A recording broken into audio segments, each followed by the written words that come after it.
नमस्कार दोस्तों, मैं अनिल चौधरी एक बार फिर आप सभी का स्वागत करता हूं आपके अपने YouTube चैनल एजुकेशन गुरुजी राजस्थान में। दोस्तों, आज की हमारी अगली कक्षा में हम पढ़ने जा रहे हैं पोषक पदार्थ। ठीक है, पोषक पदार्थ आज की कक्षा में हम देखने वाले हैं, जिसमें पोषक पदार्थ हैं वो दो प्रकार के होते हैं। एक तो मैक्रो और एक होते हैं माइक्रो, यानी वृहद और सूक्ष्म पोषक पदार्थ होते हैं दो प्रकार के।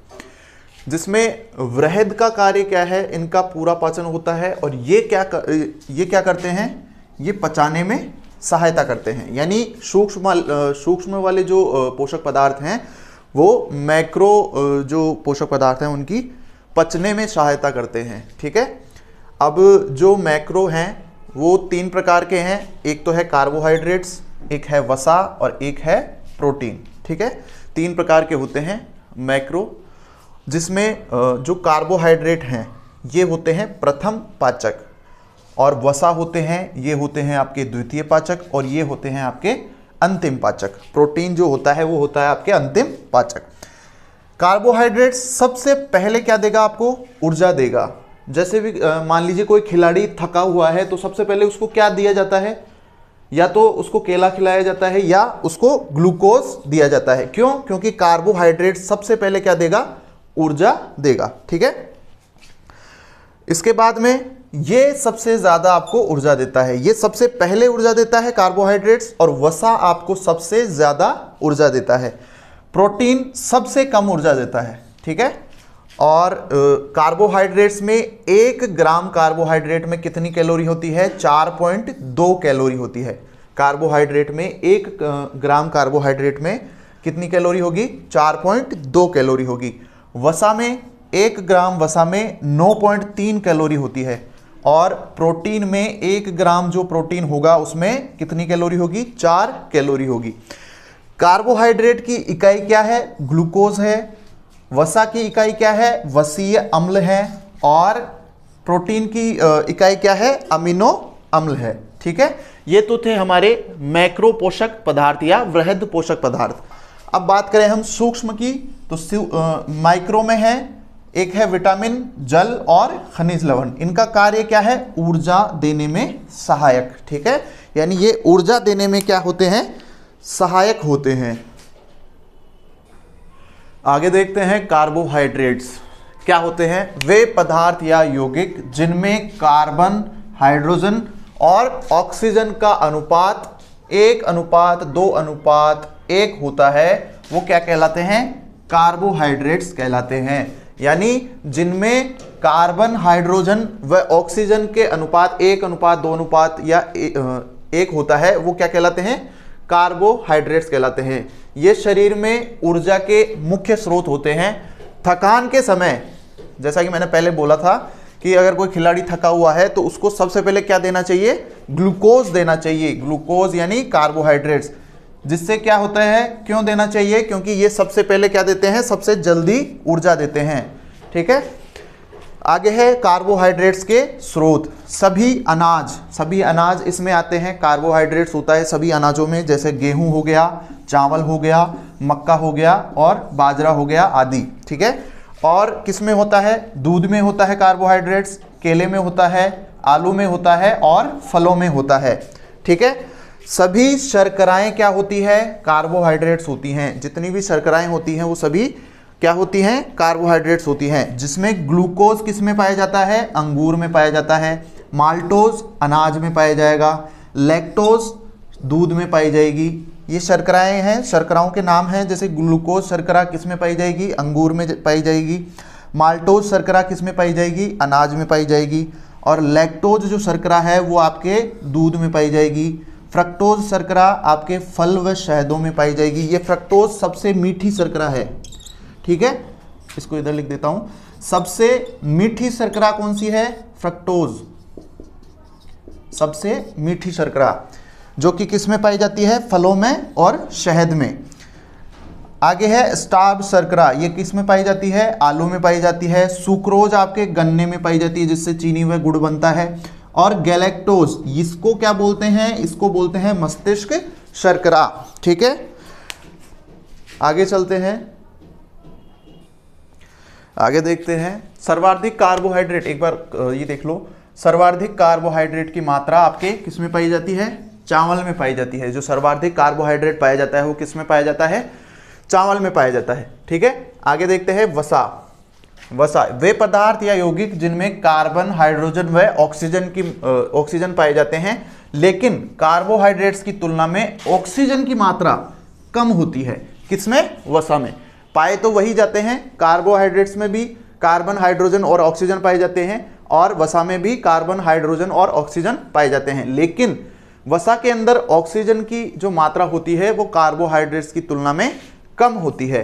ठीक है, वसा से सबसे ज्यादा क्या मिलती है? हमको ऊर्जा मिलती है, और सबसे जल्दी जो ऊर्जा मिलती है वो किससे मिलती है? कार्बोहाइड्रेट से, और सबसे ज्यादा वसा से। ठीक है, ये दो प्रकार की होती है। एक होती है आपके संतृप्त वसा, जो कि जम जाते हैं। क्या हो जाते हैं? जम जाते हैं, जैसे जंतु से प्राप्त घी या मक्खन। ठीक है, ये तो हो गई संतृप्त वसा। एक है असंतृप्त वसा, ये तरल रहते हैं, जैसे वनस्पति से प्राप्त तेल। ठीक है, आगे देखते हैं प्रोटीन। आगे देखते हैं प्रोटीन। प्रोटीन की खोज किसने की थी? वोल्टर ने। और प्रोटीन जो शब्द दिया वो किसने दिया? बर्जेलियस ने। प्रोटीन में कौन होता है? कौन मतलब CHON, यानी अगर कोई पूछे कौन होता है तो आप बोल देना कौन होता है। कौन मतलब C मतलब कार्बन, हाइड्रोजन, ऑक्सीजन और नाइट्रोजन। ठीक है, प्रोटीन में क्या पाए जाते हैं? कार्बन पाए जाते हैं, हाइड्रोजन पाया जाता है, ऑक्सीजन पाया जाता है और नाइट्रोजन पाया जाता है। प्रोटीन का कार्य क्या है? शरीर की वृद्धि करना और मरम्मत करना। बच्चों में प्रोटीन की कमी होना क्या कहलाता है? कुपोषण कहलाता है। और कुपोषण से होने वाले रोग कौन कौन से हैं? क्वाशियोरकर और मेरस्मस। ये दो रोग कुपोषण की वजह से होते हैं। प्रोटीन के स्रोत, यानी प्रोटीन किस किस में पाया जाता है? दाल में पाया जाता है, दूध में पाया जाता है और अंडे में प्रोटीन पाया जाता है। सर्वाधिक प्रोटीन आपके किस में पाया जाएगा? सोयाबीन में पाया जाता है। सर्वाधिक जो प्रोटीन होता है वो किस में पाया जाएगा? आपके सोयाबीन में। चलिए आगे चलते हैं। आगे देखते हैं विटामिन्स, यानी हम बात करेंगे विटामिन्स की। विटामिन्स का वैसे वीडियो मैंने डाल रखा है पहले से भी, एक बार और देख लेते हैं। इसकी खोज किसने की? ल्यूनिन व हॉपकिंस ने। और ये जो विटामिन शब्द दिया है ये किसने दिया है? आपके फंक ने। ठीक है, किसने दिया है? फंक ने। ध्यान रखना ऊपर बिंदी लगी हुई है। विटामिन्स घुलनशीलता के आधार पर दो प्रकार के होते हैं। एक होता है जल में जो घुलने वाले होते हैं, एक होता है वसा में घुलनशील। एक जल में घुलनशील है, एक है वसा में घुलनशील। जल में जो घुलनशील वाले विटामिन हैं वो है विटामिन बी और विटामिन सी। और जो बाकी बच गए ए, डी, ई और विटामिन के, ये किस में घुलनशील हैं? आपके वसा में। विटामिन ए, ठीक है, विटामिन ए देखते हैं। पहला जो विटामिन है वो कौन सा है? Vitamin A. इसका जो घर का नाम क्या है? रेटिनोल। इसको घर पे क्या बुलाते हैं? रेटिनोल। यानी रासायनिक नाम क्या है इसका? रेटिनोल। इसकी कमी से जो रोग होगा वो होगा रतौंधी, शाम के समय कम दिखाई देना। किसकी कमी से होता है? रतौंधी होता है आपके विटामिन ए की कमी से। किस किस में पाया जाता है विटामिन ए? आपके गाजर में पाया जाएगा, पपीता में पाया जाएगा, टमाटर में पाया जाएगा, हरी सब्जियों में पाया जाएगा, आम तथा सोने के राइस, गोल्डन राइस यानी पीले राइस। ठीक है, आगे चलते हैं। आगे है विटामिन बी। ये एक बहरूपिया है एक तरीके से। इसके बहुत सारे मतलब क्या बोलते हैं, बहुत सारे हैं। विटामिन 1 है, विटामिन 2 है, विटामिन 3 है, विटामिन 5 है। तो पहले विटामिन 1 पढ़ लेते हैं। विटामिन 1, इसका घर का नाम क्या है? थायमीन। यानी इसका जो रासायनिक नाम है वो क्या है? थायमीन। इसकी कमी से रोग, विटामिन B1 की कमी से रोग कौन सा होता है? बेरी, जिसको त्वचा का सूखापन कहते हैं। किस में पाया जाता है विटामिन B1? साबुत अनाज में, अंकुरित अनाज में, हरी सब्जियों में पाया जाता है, मूंगफली में पाया जाता है, चने में पाया जाता है और आपके बादाम में भी पाया जाता है। आगे है B2, विटामिन B2। इसका घर का नाम या रासायनिक नाम राइबोफ्लेविन।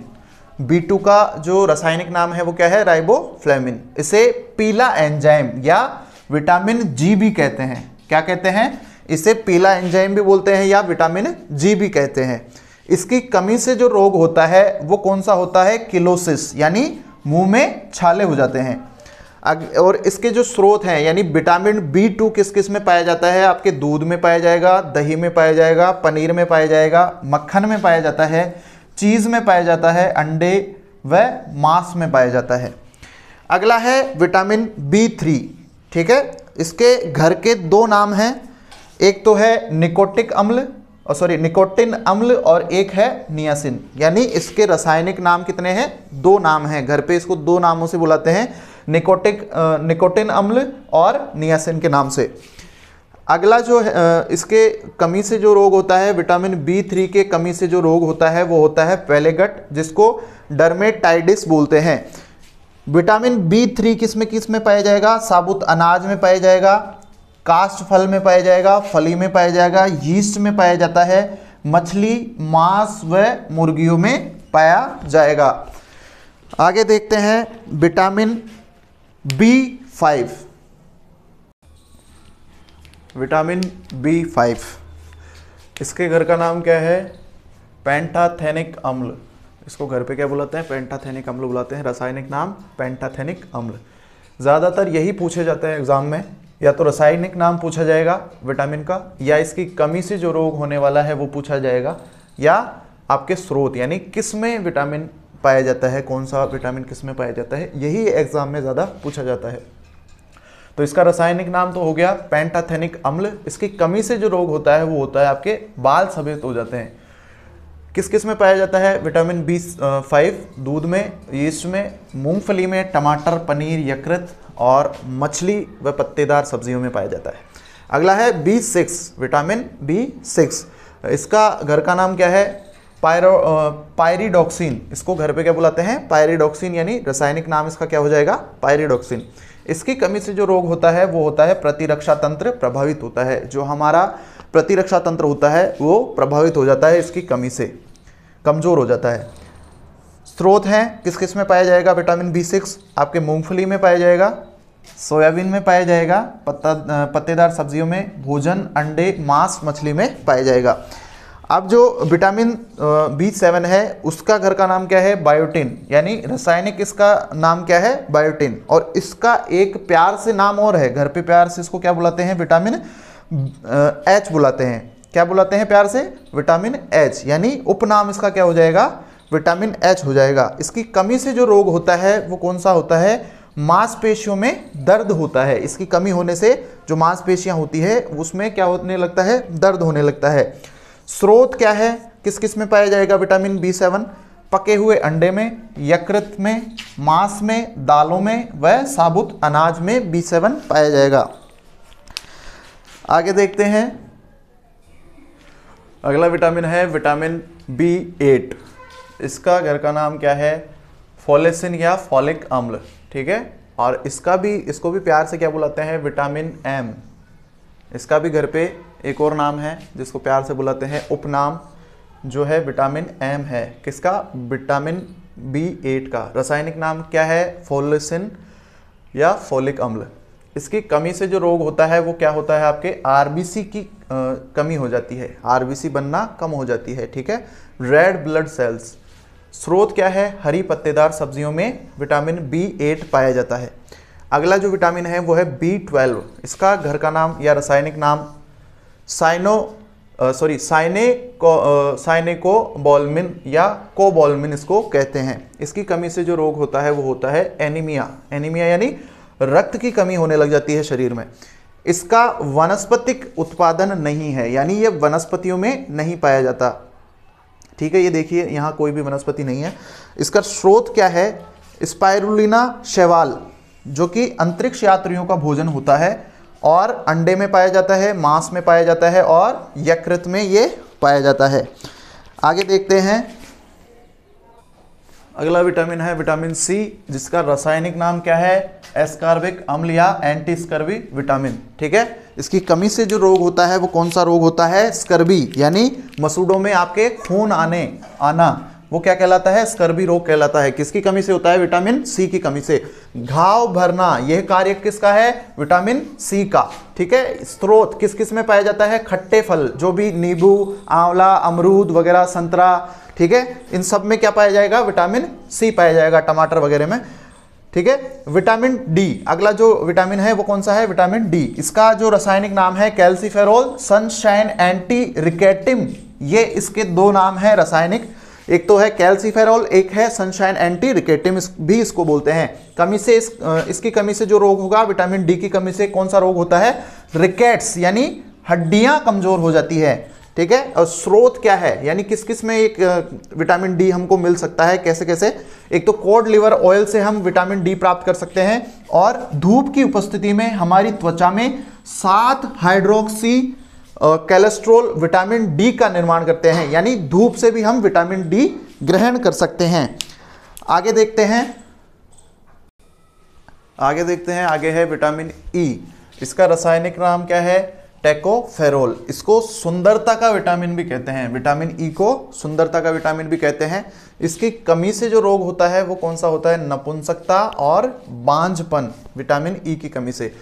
किस किस में पाया जाता है? साबुत व अंकुरित अनाज में व हरी सब्जियों में। ठीक है, विटामिन के, अगला जो विटामिन है, आखिरी विटामिन, इसका रासायनिक नाम क्या है? नैफ्थाक्विनोन और फाइलोक्विनोन। इसकी कमी से जो रोग होता है वो होता है रक्त का थक्का नहीं बनता है, यानी रक्त के थक्के बनाने में सहायक विटामिन कौन सा है? विटामिन के। यानी अगर इसकी कमी हो जाती है तो रक्त का थक्का नहीं बनता है। तो एक प्रश्न ऐसे भी बनता है कि रक्त का थक्का बनने में सहायक विटामिन कौन सा है? तो वो है आपके विटामिन के। अगला है इसमें स्रोत, यानी विटामिन के किस किस में पाया जाता है? अंकुरित अनाज व पत्तेदार सब्जियों में, और बड़ी आंत में उपस्थित बैक्टीरिया द्वारा विटामिन के का संश्लेषण किया जाता है। नोट है आगे, शरीर में बनने वाले विटामिन कौन कौन से हैं? विटामिन डी और विटामिन के।